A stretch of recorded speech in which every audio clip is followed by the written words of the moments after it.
So what we refer to as the secret door, this door was covered up, as you know from previous videos, with a piece of luan or thin plywood and wallpaper. So didn't really know it was here. And of course, behind this door was basically a barn, back half of the house.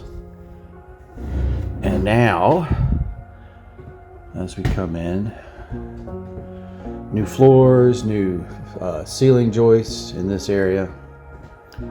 The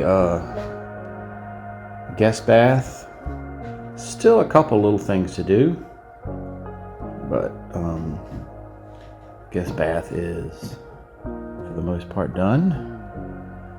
And then across from the guest bath is the opening for a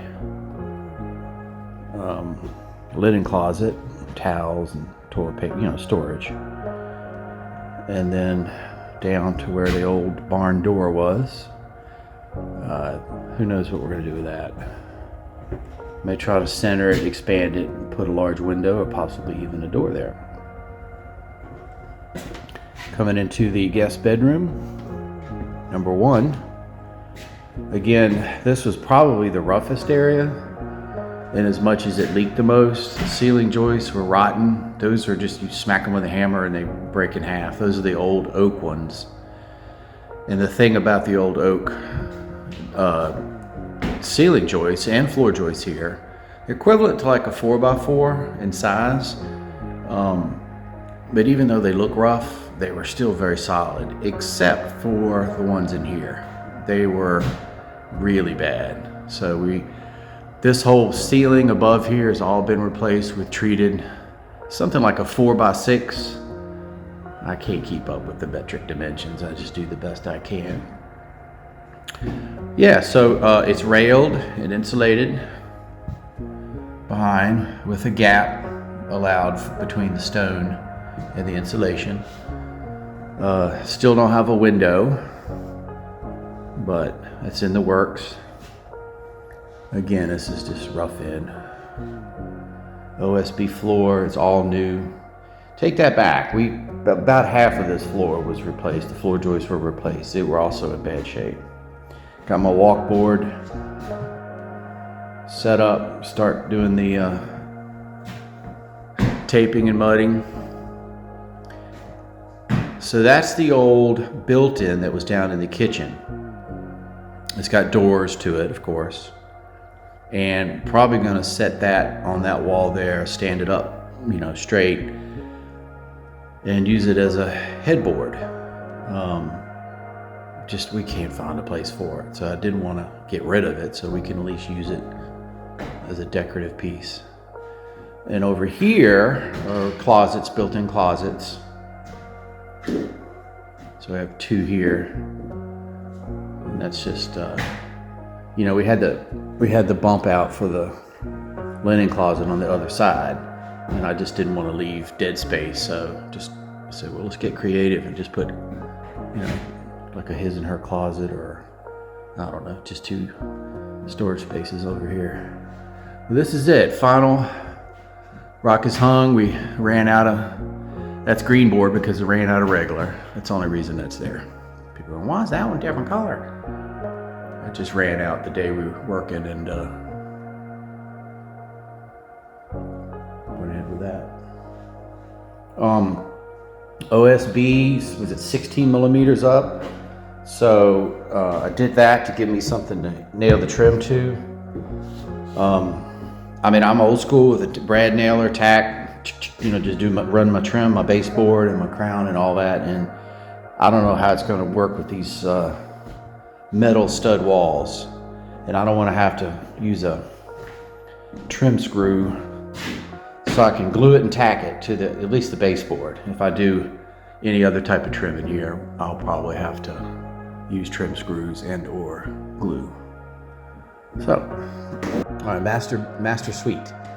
This is the master bedroom. If I remember, there used to be a wall here. Tore that down. It was a small bedroom. That was the oldest son's bedroom. The guy who sold us the house. Little architectural features for the master. Little I don't know, barrel ceiling, vaulted ceiling, whatever we're gonna call it. We've got a little wrought iron piece that goes in here, which is gonna be nice. Again, the OSB along the baseboard for easy installation of the trim. And we'll have I already have a gas fireplace gonna go in here. This particular one, I'm gonna go with a mantle, build a mantle. It's gonna be a traditional looking, old looking fireplace. And then around the back, as we've discussed before, not to be over, but there's 2 access points to the master bathroom and closet on both sides. So you can go around either way. Depends on which side of the bed. Of course, the bed will be here. So my side's usually over there, so I'll go that way, and then Barbie will go this way. So still have to do the floor in here. Coming into the master bath, first thing on the left is coming along. Most all the rock is hung. Got a few small pieces. Plumber can come back and finish that rough in. It's got a lot of power to it. This is equivalent to like a Japanese toilet. It's not an actual Japanese toilet, but it has all the features like I just had to do it once. It's a bucket list thing. It's got the built-in bidet, built-in blower, built-in heater. As you approach the toilet, the light comes on, and it's pretty cool. So a lot of power to it, which is different. And the plumber had to be an electrician. So, the shower, everything's roughed in for the heated floor. Shower with a niche there in the back, which will be added shortly. Moving to where the tub will be. The tub will be in this area. Obviously, chandelier above, that look. Yeah. So, going with some motivation or inspiration, I should say. Probably going to do this look here. This shower is just, Barbie fell in love with this, so it's pretty cool. The shower will look like this. We almost have the identical hardware and everything. But the wainscot, it's like a 3/4 high wainscot trimmed, and that's going to go, across here, and over here as well, and probably into the toilet area. All right, so another little niche for just odds and ends, just to the right of the vanity. And the vanity is still under construction. That's why that hadn't been closed up yet, because I need to finish building the vanity. Well, it's a refurbished piece. I need to finish refurbishing the vanity, and see the final height and exactly where we want. These may have to go left or right, and depend upon the sinks we get to, which the sinks that we want are on back order, which would be them. The vanity's going to be black. So we got a black and white and brass, and there's what it's going to look like. Opted to go with a center mirror with lights above the sink, primarily because that's what Barbie wanted. So there you go. That's the look. Got plenty of blocking for lights, mirror, that big mirror, so it's blocked out. Have a little built-in here, which is roughed in. That'll have a cabinet fabricated. It'll just slide into it. So fireplace, we had a single fireplace, and thank goodness I did a lot of work back here this winter, because it gets cold. And I was thinking at one time we would put a mini split back in the closet, but we still may do that. But realistically, right now, I think this company that Drew makes double-sided fireplaces. I thought about doing that originally. I didn't get a double-sided fireplace, but I think we're gonna. So that will produce heat. It'll be nice in the tub with the fireplace going. It'll be nice in the closet with the fireplace going, getting dressed. So it'll put some heat in here, because it's a pretty good sized closet, and it's going to require a pretty good heat source. Went with OSB on the walls, which I may or may not cover with sheetrock. And that is just to not have to, again, worry about finding one of the metal studs to hang, which, I mean, they do a job, but I just don't know about structural. Anyway, So when I go to hang cabinets or whatever we do in here, this will be the big closet. There'll probably be, banks of cabinets, hanging clothes, all the way around. Obviously, we got the window there. We'll work around that. But yeah, the cabinets will come all the way up, probably tie into here to this edge, which this was the old, this bump out was for the old fireplace. Well, somebody said, why'd you get rid of the fireplace? Actually, the fireplace here was originally going to go there. There was not a fireplace opening there. That's just the flue from the fireplace that's downstairs in the kitchen. However, it did present a bump out situation, so I don't think it'll be as noticeable because most of the cabinets are going to just run off of this. And then she's got a great idea of just getting one of those huge mirrors, the kind you just kind of lean up against the wall. So that'll be a huge dressing mirror, which will be cool. Washer dryer area, it's all roughed in, ready to go. That'll be nice. They have the condensate dryers here, which actually do not require venting. So we're not on an exterior wall, and so we're getting a condensation dryer. What that does is it pulls the water internally and then runs out just like an air conditioning unit. It just sucks the moisture out and goes out of a drip line. So the plumber's got all that roughed in. So that's it. But yeah, you start to really see things when the walls. I've left that open because I got a small leak at the top. The flashing on that chimney at the roof line, just a ever so slight drip when it rains for a day, and it just stays on the wall. But I want to leave that open and let it breathe until I get up on the roof to get that fixed. So that's why that's like that. I don't want to close it up and create problems for myself. And that's it. Pretty cool. So yeah, I mean, it's just a lot of little tedious. I'm not, professionals come in and hang rock and just knock it out and make it look silly, but it doesn't look like a lot, but she's pretty cut up. And then working around the beams is a biatch. But people want that nostalgic look of the beam. And if you noticed over there in the first part, in the guest bedroom, we went below the beams, which made life so much easier. Oh, but you have to have that look. No, you don't. Go back and put a faux beam in. All right, enough of that. All right, so it's a nice view. I mean, on good days, you can see the Pyrenees Mountains.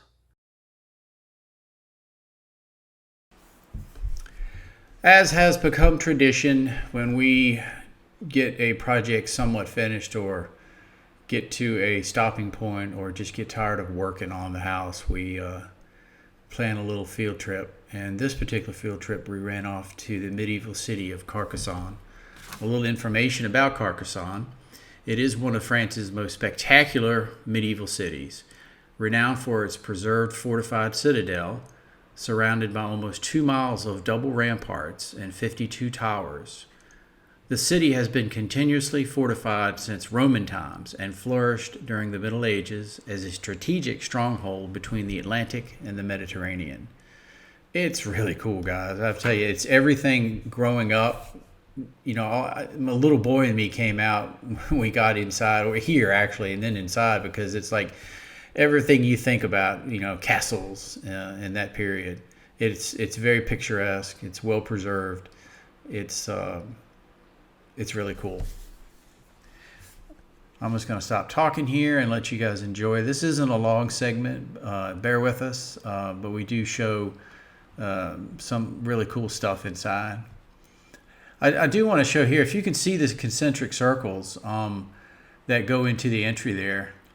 That was actually I don't know what year or what celebration it was, but there was a celebration for the town of Carcassonne. And they put foil up. You can see the rings around there. They put foil up, claiming that they could just take the foil off after and it wouldn't do anything. But it stained it. So what you see there is kind of cool because everything looks like it just tunnels into that entryway.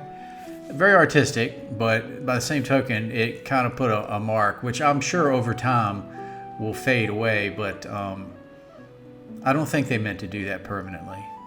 Apparently, it was colored foil that they put up. So, kind of an interesting story.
So I have nothing at all to reference this to other than, Lord of the Rings or other medieval movies, as a point of reference. There's nothing like this. These are cool. You can see the arrow slots, so you go from one side to the other to get your angle without being exposed. So that's your coverage. And I don't know what degree that turns out to, but you cover that side. And if you go down to the next slide, the guy next to you would then have supposedly and hopefully overlapping coverage.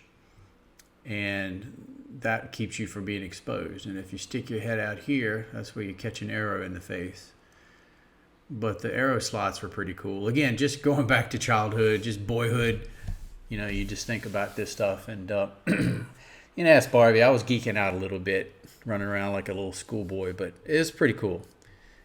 We enjoyed that, but it's time to head back to our little neck of the woods and get going around. We walked all the way around the entire ramparts here. Walked the whole thing, so that was a lot of fun.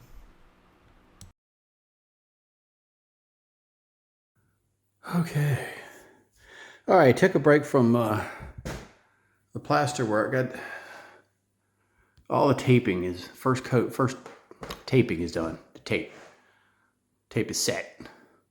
Take a break and work on the floor. So the two buckle spots in the floor here, most of the floor is pretty good and be sanded out. It's pine. It's not hardwood floor. It's pretty old pine.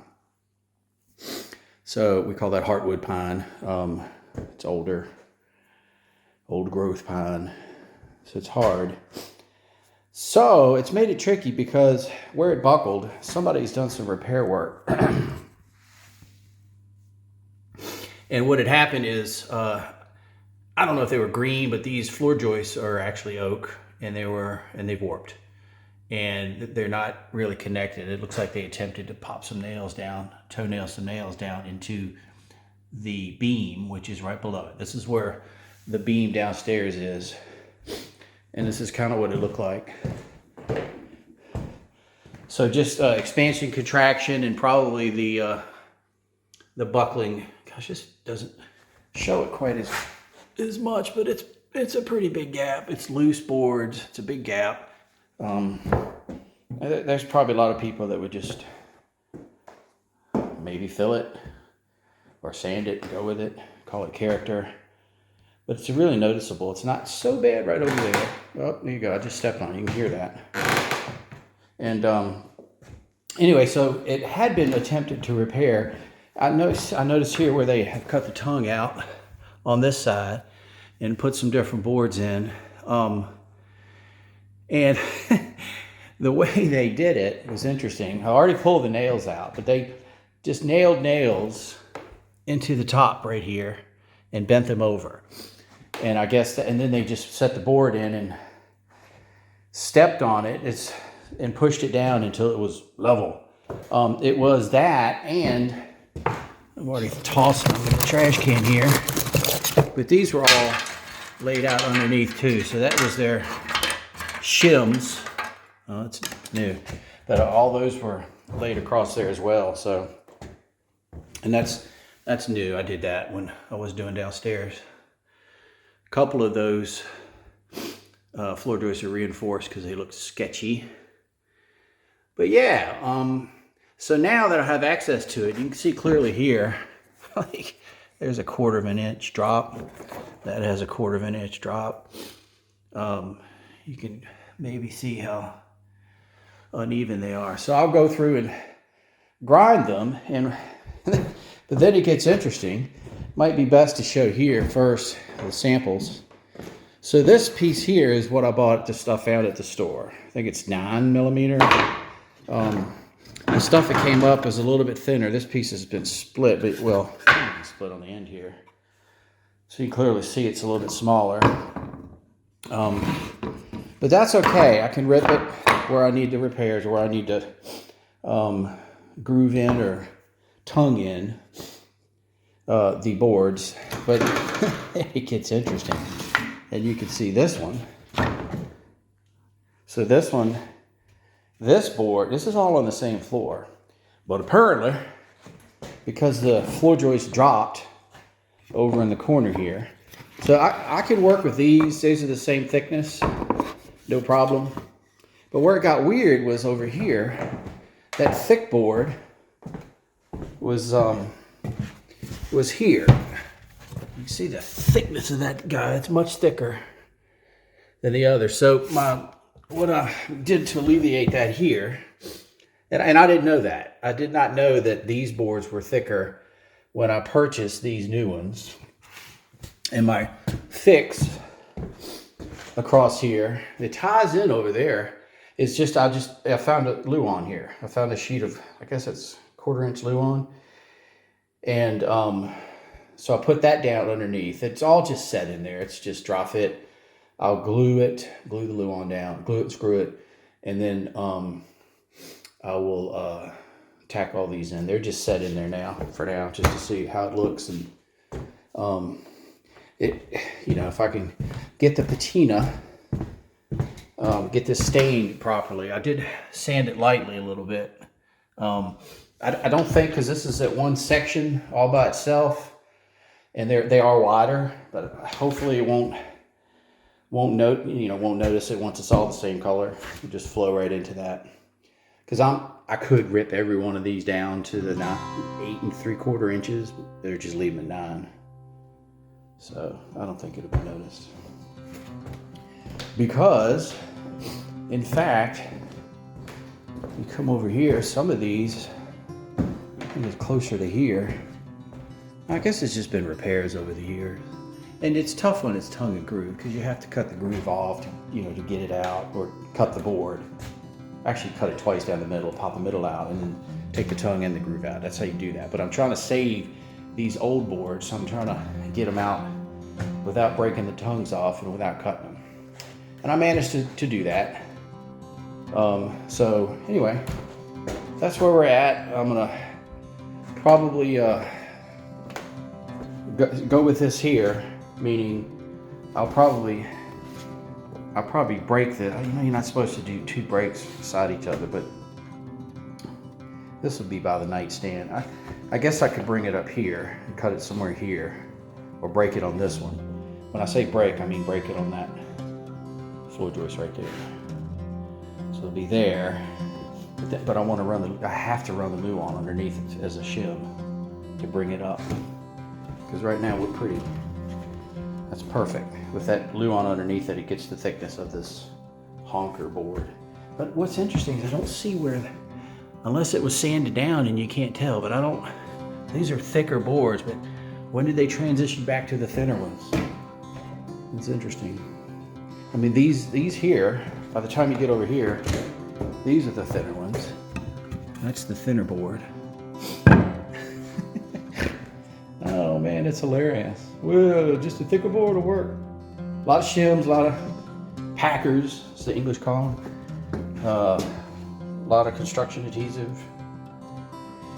But anyway, the Luan works great, so we'll have a pretty good level. And then, of course, you can always come back in and sand. And but none of this is down, so I can still go back and grind away at the substrate underneath to make sure it gets. But anyway, that's it.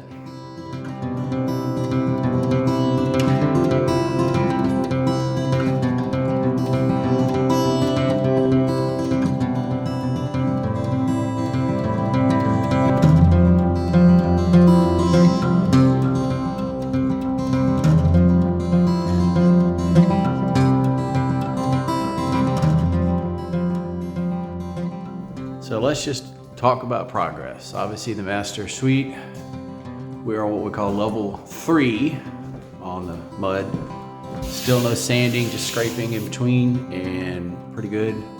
I will go to level 4, which is one more skim coat. A lot of the corners are set. I hate corners. Still waiting when Danny gets here. The plumber will finish that toilet. But I'm going to take a break from doing sheetrock drywall finishing. So the closet, everything is almost ready to sand. I went ahead and boxed in for the double-sided fireplace, which would be so cool. So you'll have heat in the closet over there.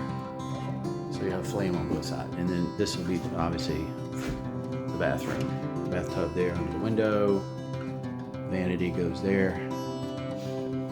Still waiting on a special water sink. Shower here. I think we've done all this before, but so recap. Coming along. Not sure if I got roughed in anyway. With the new floor, just pine. Fancy. It's what they had here. Of course, this will all be refinished a little bit. I think once I get probably. Not too far. I might put one coat of primer on the walls and then sand it. So we'll see, but it's close.